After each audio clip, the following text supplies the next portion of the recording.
வெங்காய போண்டா செய்ய தேவையான பொருட்கள் வந்து 5 வெங்காயம் நீல வாக்கில் கட் பண்ணி வச்சுக்கணும். கொஞ்சம் கருவேப்பிலை, சோம்பு, உப்பு, தனி மிளகாய் தூள் 1 ஸ்பூன், மஞ்சள் தூள், பெருங்காயத்தூள், கடலை மாவு 1 கப்பு, அரிசி மாவு 1/2 கப்பு, 2 பச்சை மிளகாய் கீரி வச்சு பொடி பொடியாக நறுக்கி வச்சுக்கணும். வெங்காயம் போடணும்.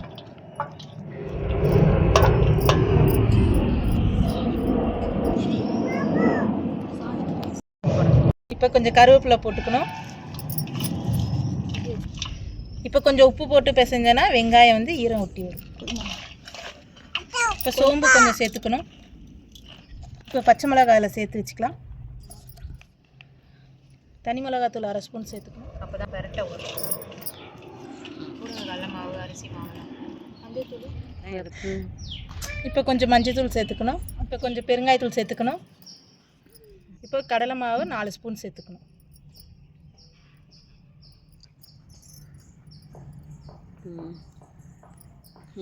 அரிசி மாவு 2 ஸ்பூன் சேர்த்துக்கணும். கொஞ்சோண்டு தண்ணி தொளிச்சுக்கலாம். பாருங்க, இப்போ நல்லா ஃப்ரை பண்ணியாச்சு. எடுத்துக்கலாம் போண்டாவை. என்ன சொன்னாரு? இப்படி காட்டுங்கக்கா கொஞ்சம்.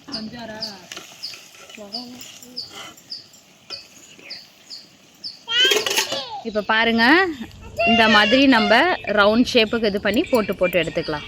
ஒன்று எடுத்து வைங்க இதில்.